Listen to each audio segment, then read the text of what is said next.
Olá amigos do canal Aprendendo sobre Mediunidade, seja bem-vindo.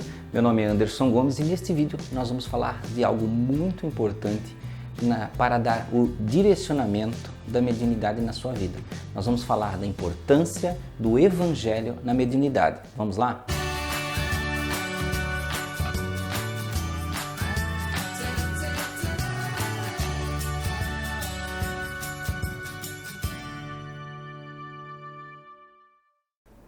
Bem, amigos, é muito bom estar aqui com vocês em mais um vídeo. Se você está chegando agora no canal, assista, se gostar, se inscreva, curta o vídeo, que é importante você não esquecer de curtir, tá?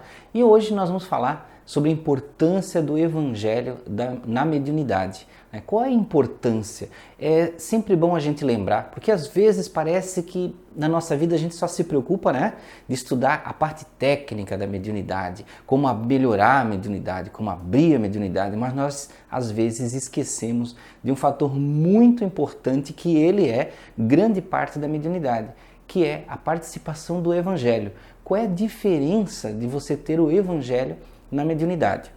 Muitas pessoas falam nos centros espíritas um termo, chamado mediunidade com Jesus. E o que é isso? O que seria? Como é que a gente pode inserir isso? Na verdade, é a mediunidade com o Evangelho na sua vida. Bem, vocês sabem que Kardec deixou em sua obra o Evangelho segundo o Espiritismo, que não é uma Bíblia dos Espíritas, não é um Evangelho em separado. Na verdade, ele é um compêndio de várias passagens, várias passagens do Evangelho, onde cada passagem tem uma explicação, tem uma tradução, tem ideias ali adicionadas. Então Kardec cita a passagem e fala da parte filosófica e às vezes até com o apoio de mentores espirituais. O espírito Emmanuel, que era o mentor de Chico Xavier, ele dizia que existiam duas asas que elevariam o homem ao progresso, que seria o conhecimento e o sentimento, ou o amor e o conhecimento, Às vezes a gente vê traduções diferentes dessa frase importante de Emmanuel. Então ele dizia que é importante haver o conhecimento e o amor, Porque sem essas duas coisas, progredir somente, ele não é profícuo, ele não dá continuidade, um acaba emburrecendo o outro. Então você precisa dos dois. O amor também, sem o conhecimento, você vira como um cego guiando cego, Então você pode ter a melhor das intenções, mas se você não tiver o conhecimento necessário para ajudar, também você não vai ser tão eficiente. Então lembremos desses dois pontos do Emmanuel, amor e conhecimento. Ou às vezes ele fala, amor, sentimento e conhecimento, coisa desse tipo, mas é tudo igual, é a mesma tradução.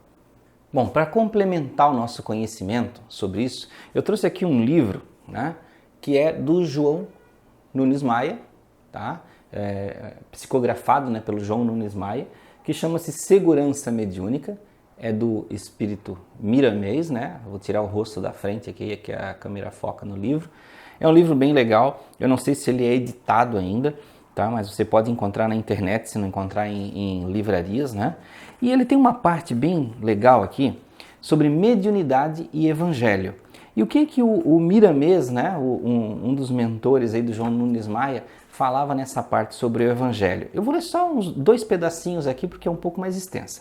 E ele diz assim, quando a mediunidade avança com o evangelho, toma outra dimensão harmonizando-se com ele, na plenitude do seu ideal.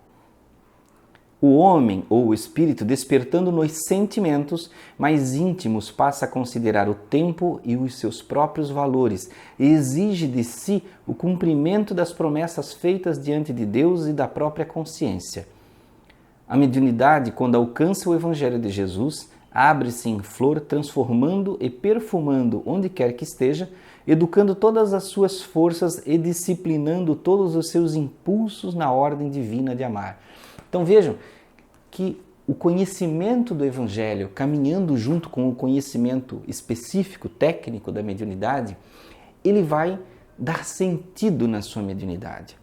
Você não vai ficar só no campo da percepção, do fenômeno, de compreender o que existe na espiritualidade, porque muitas pessoas pensam assim, eu quero abrir minha mediunidade, desbloquear a mediunidade, eu quero abrir o terceiro olho, eu quero saber tudo de clarividência, mas esquece de um fator importante. É como se um fosse a máquina e o outro fosse o óleo. né? Então a máquina não funciona sem o óleo, porque senão ela vai ranger, ela vai quebrar, ela vai trabalhar com mais dificuldade. Então vejam, o Evangelho ele nos dá o amor necessário, o conhecimento específico do amor, ele nos dá a filosofia sobre a ciência para que nós possamos trabalhar melhor a nossa mediunidade. Como é que nós vamos ajudar o próximo? Como é que nós vamos compreender a dor do próximo sem a inspiração do Evangelho? Talvez você diga assim, Anderson, mas eu sou budista e estou aqui aplicando na mediunidade. É claro, então você vai ter os ensinamentos budistas, isso não importa. Se você tem um mestre que fala sobre o amor ao próximo, né? Que fala sobre o amor ao semelhante, isso é o importante. Agora, se você vai aprender como os ocidentais, através do Evangelho, como os orientais, através de Buda, Tao, sei lá, de qualquer outro mestre, não importa. Mas, dentro do Evangelho, para nós ocidentais ou europeus, de modo geral, aí, né, que estão sob o manto, né, do cristianismo, aí, podemos dizer, nós vamos aprender, então, através do Evangelho. Mas, é claro, a gente pode buscar muitas inspirações e ir com muitos outros mestres. E temos aqui uma palavra, nesse mesmo livro, né, na sequência aqui, um pedacinho bem conhecido do Evangelho, que algumas pessoas até acham que vem de uma música. Não, é o apóstolo Paulo, lá na carta aos Coríntios, né, na primeira carta aos Coríntios, capítulo 12, lá no versículo 31, né, e ele discorre mais adiante. E ele diz algo muito interessante que a gente pode comparar com a mediunidade, se é que ele não estava falando sobre isso, né? Então ele diz assim, ó, ainda que eu fale a língua dos homens e dos anjos, se não tiver amor, serei como bronze que soa, ou como símbolo que retine.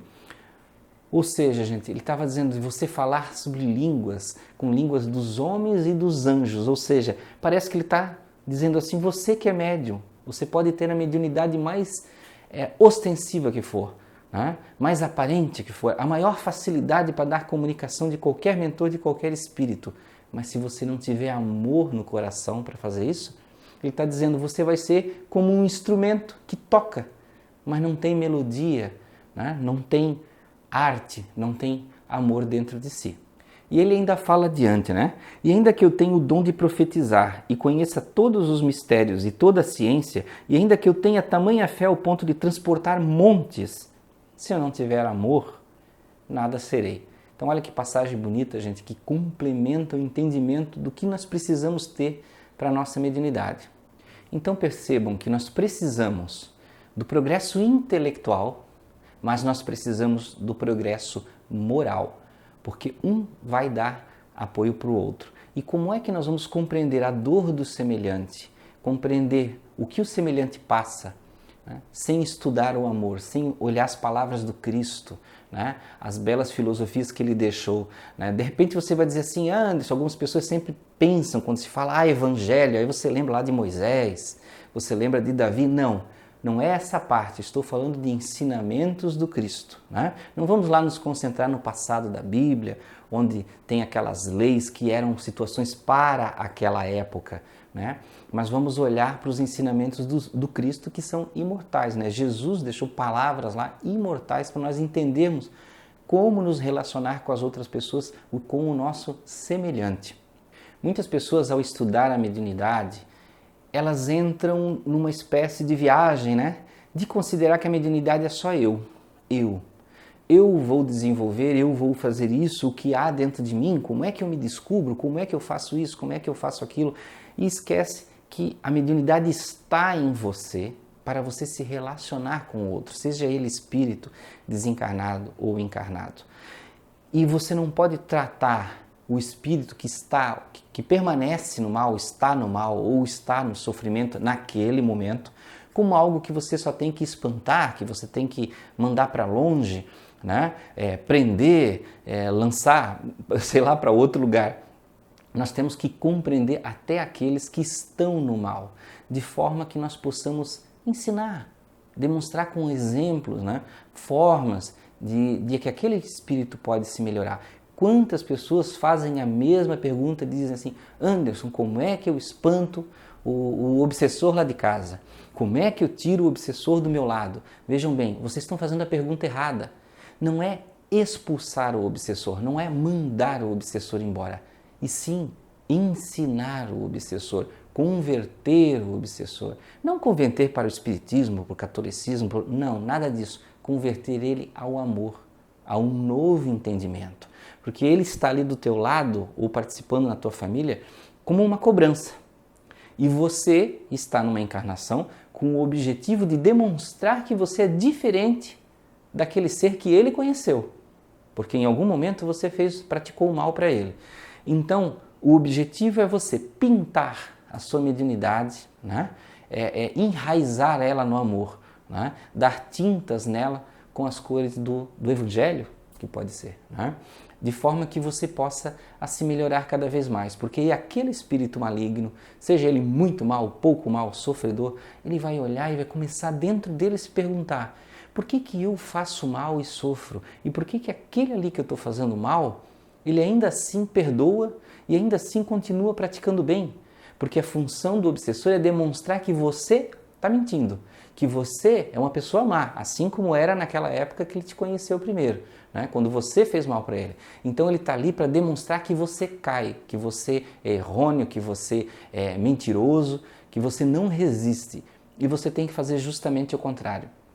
E para que local melhor para você encontrar o entendimento do que no Evangelho? Então seria muito bonito aqui, né, eu chegar aqui e começar a falar várias passagens para exemplificar, para trazer entendimento, mas é claro, isso pode ser em próximos vídeos especificamente para isso. Mas nesse vídeo é para você entender que no Evangelho você vai encontrar a base para pacificar a sua mediunidade, para equilibrar a sua mediunidade. Não é só o entendimento de como funciona, mas de você colocar amor, né, dentro da sua mediunidade, para que ela funcione de forma mais pacífica, para que você, quando se relacionar com um espírito sofredor ou muito mal, você possa entendê-lo lá dentro do coração dele, porque aí a sua ajuda sim realmente vai ser efetiva. Não adianta você dizer: ah, mas eu tenho um potencial para afastar. O que adianta você afastar agora? Ele sempre vai querer voltar. Cada vez que você afastar de forma forçada, ele vai pensar: não, eu vou voltar lá porque eu vou conseguir derrubar ele, né? Então por que não você não abraçar esse espírito como um filho, como alguém necessitado, né, de ajuda, e doutrinar, ensinar, melhorar cada um desse espírito que se relaciona com você. Então não esqueça, ponto importantíssimo no estudo da mediunidade. Você pode estudar o Livro dos Espíritos, o Livro dos Médiuns, qualquer outro livro sobre mediunidade, curso sobre mediunidade, mas se você não tiver entendimento do Evangelho, se os ensinamentos de Jesus não entrarem em você, a tua mediunidade ela vai ser sempre manca. Ela vai andar, mas vai andar sem uma perna, ou como dizia o Emmanuel, sem uma asa. Então, meus amigos, muito obrigado por ficarem até aqui nesse vídeo.